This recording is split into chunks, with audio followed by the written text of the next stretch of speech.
mbokk yi maa ngi leen di nuyu yéen ñëpp ci seen tur ak seen sant mbokk yi dama bëgg d'abord ngeen tàccu travailleur Sen'Eau lu tax ngeen war a tàccu travailleur Sen'Eau mooy il y a des travailleurs dignes et des travailleurs indignes. Il y a des travailleurs couchés et des travailleurs debout. Intersyndical dit ce sont des travailleurs debout et des travailleurs dignes. Donc bravo et félicitations à vous. ndaxte mënoon ngeen def comme ñeneen di dem di jël nuitamment des enveloppes en espèces sonnantes et trébuchantes. mënoon ngeen dem jaay seen bopp. mënoon ngeen won ginnaaw seen askan. mënoon ngeen won ginnaaw seen réew. ngeen taxaw tem mu jaral leen ñuy dagg seen payoor. dama bëgg waa Sénégal xam li xew Sen'Eau. les pères mères et soutiens de famille yi ngeen di gis sama ginnaaw. weer bii passé ñii 15000 lañ leen fay. ñii 17000 lañ leen fay. ñii 20000 lañ leen fay. ñii dañ leen dagg 400000. ñii ñu dagg leen 300000. ñii ñu dagg leen 200000. ci jamono joo xam ne lépp yokk na. mais c'est un crime. C'est asphyxier les travailleurs pour briser une grève et c'est inacceptable, c'est scandaleux. Li gën a tax mu scandaleux, c'est que c'est fait dans la complicité ou sous la complicité du président Macky Sall et c'est inacceptable. Ça se passe sous le silence complice du gouvernement et c'est inacceptable. Ñun waa Sénégal war nañ xam ne il y a un drame social qui se joue actuellement à Sen'Eau. lii bu continuer fu mu jëm du neex moo tax ñun ñëpp il faut ñu mobiliser wu comme un seul homme autour et derrière les travailleurs de Sen'Eau. Encore une fois, je magnifie la dignité, la fierté, le patriotisme des travailleurs de l'intersyndicale de Sen'Eau. ñii mooy liggéeykat. Vous êtes les dignes héritiers et héritières des syndicalistes d'avant l'indépendance. suñuy maam ak suñuy maamaat xeexuñu chicote xeexuñu travail forcé pour 2022 ay tubaab ñëw di dagg suñu bayoor xeexuñu pour indépendance pour juróom-ñaari tubaab ñëw toog suñu bopp di def lu leen neex ñu toog ne tekk na méng fii dañoo ñëw marche bi li ko waral mooy payoor yi nga xam ne mooy payooru liggéeykatu Sen'Eau te ñu war ko yokk ñoom ñu naan 40%. payoor yooyu dañ ko war a yokk lu tax ñu wax ko yokk mooy mais un salaire est indexé sur le coût de la vie.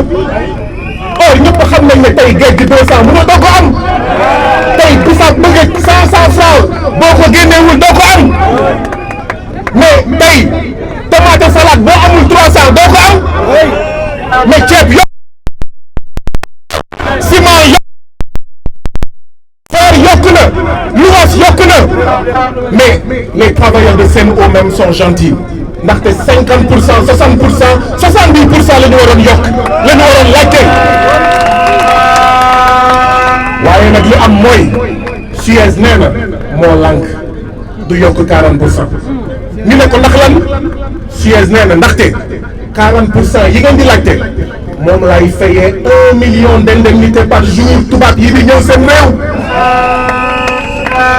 Suez nee na du yokk payooru waa Sen'Eau ndaxte nee na bu ma ko yokkee mais matériel bu bon bi ma leen bëgg a fourguer te ma facturer leen ko 7 milliards mais kon du ma ko mun jël 7 milliards yooyu la ñu bëgg a xañ liggéeykat yi. loolu moo tax ma doon wax bële passé ne li xew fii ci Sen'Eau mooy ronga ñu nit ku ñuul mooy siim cere tubaab mooy siim cere Suez.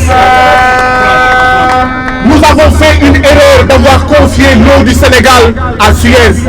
ndaxte foo dem ci àddina bi Suez n'a pas une bonne réputation dans le monde.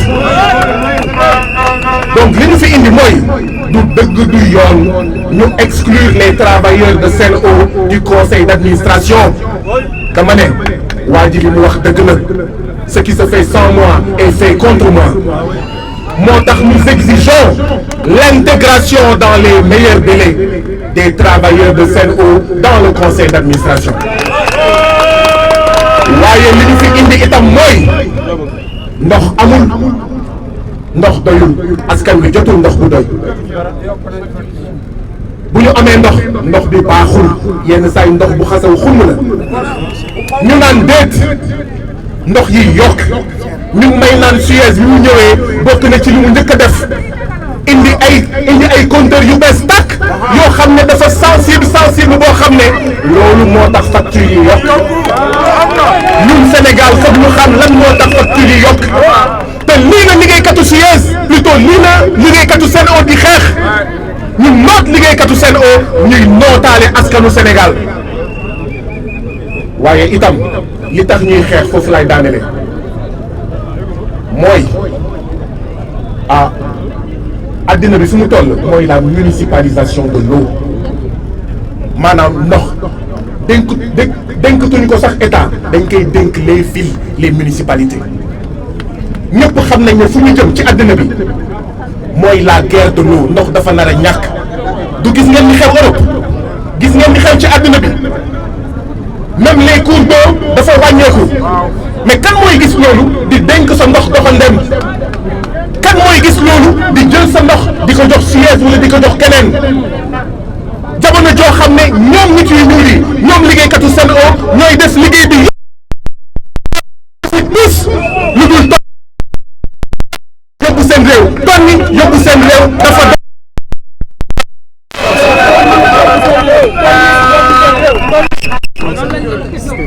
waaw nous sommes venus aujourd'hui exprimer toute notre solidarité aux travailleurs de Sen'Eau. Nous sommes venus pour les féliciter et pour les encourager parce que cette intersyndicale a montré que c'est une intersyndicale debout, une intersyndicale digne. Parce que oui, à la Sen'Eau, il y a des travailleurs couchés, il y a des travailleurs indignes.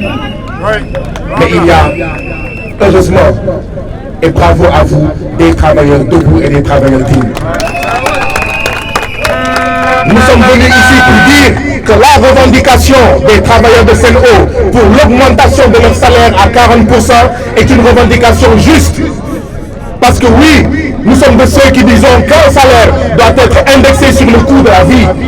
Or, tout le monde voit que toutes les denrées de première nécessité ont exponentiellement augmenté aujourd'hui au Sénégal. L'eau a augmenté, l'électricité a augmenté, le téléphone a augmenté, le pain a augmenté, le riz coûte plus cher, l'huile coûte plus cher, le logement, la location coûte plus cher, le transport coûte plus cher, tout coûte plus cher, la santé coûte cher, l'éducation coûte cher. Oui, dans ce contexte-là, les travailleurs de Sen'Eau, dans un contexte où l'État lui-même a augmenté le salaire des policiers, des gendarmes, des fonctionnaires, oui, on doit pouvoir accepter l'augmentation des travailleurs de Sen'Eau. Suez dit non, parce que tout simplement, la tactique de Suez, c'est que de l'enfer des travailleurs de Sen'Eau doit être fait le paradis des toubabs de Suez. Et cela ne passera pas. Suez vit de l'argent qu'il doit payer à des travailleurs et au lieu de prendre des travailleurs en bonne et due forme, Suez multiplie les contrats de stage. Suez vit, d'accord, au lieu de donner aux toubabs qui viennent ici les mêmes voitures que les cadres de Sen'Eau, eh bien, ceux que Suez amène ici au Sénégal conduisent des voitures, mais d'une indécence, des voitures Prado, pour montrer qu'ils vivent sur le dos des travailleurs de Sen'Eau. Ils sucent la sueur et le sang de Sen'Eau. Et nous, Sénégalais, nous devons les soutenir, parce que cette lutte, c'est une lutte aussi nationale, c'est une lutte pour les consommateurs. Aujourd'hui, il n'y a pas suffisamment d'eau. L'eau n'est pas de qualité, l'eau coûte plus cher. Parce que tout simplement, Suez a amené au Sénégal de nouveaux compteurs qui sont extrêmement sensibles. Je termine par une phrase. Suez kaful de. fu mu waree fay ay payoor yu mot sëkk mu dagg ay 300 000 200 000 kaful. ñun itam dañoo war a won Suez ne kafuñu. dañoo war a won Suez ne kafuñu.